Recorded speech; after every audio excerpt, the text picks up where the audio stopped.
How is the national green tribunal different from the central pollution control board? पहला statement है NGT has been established by an act whereas CPCB has been created by an executive order of the government. Then second statement is NGT provides environmental justice and helps reduce the burden of litigation in the higher courts, whereas CPCB promotes cleanliness of streams and wells and aims to improve the quality of air in the country. हमेशा एक बात याद रखो, UPSC का question का statement बहुत important होता है। देखो, नेशनल ग्रीन ट्रिब्यूनल, ट्रिब्यूनल क्या करता है?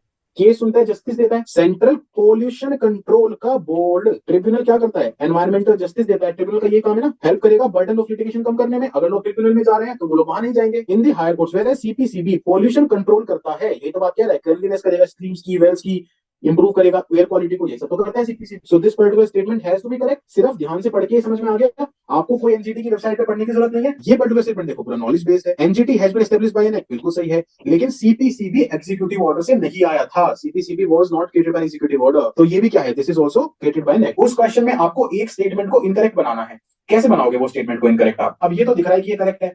अब इसको इनकरेक्ट बनाना कितना आसान है। आप ही सोचो कि आपको दो बॉडीज एक या एक ही स्टेटमेंट में देनी है। ये वाला आपने ठीक कर दिया, इसको आपको इनकरेक्ट करना है, तो ऐसे कुछ करोगे ना, स्टैचुरी की जगह एग्जीक्यूटिव दे दोगे, एग्जीक्यूटिव की जगह स्टैचुरी दे दोगे, फलाना दे दोगे, ढिमाका दे दोगे। All of this will happen, है ना? या फिर दोनों को इंटरचेंज कर दोगे। तो आप ये चीजें देखोगे कि जब भी दो बॉडीज ऐसे एक ही पर्टिकुलर क्वेश्चन में आएगी, whenever two bodies will appear in a particular question, you will either see one of them incorrect or you will see they have been swapped or you will see both of them incorrect। तो ये चीजें देखोगे आप। बात समझ में आ गई?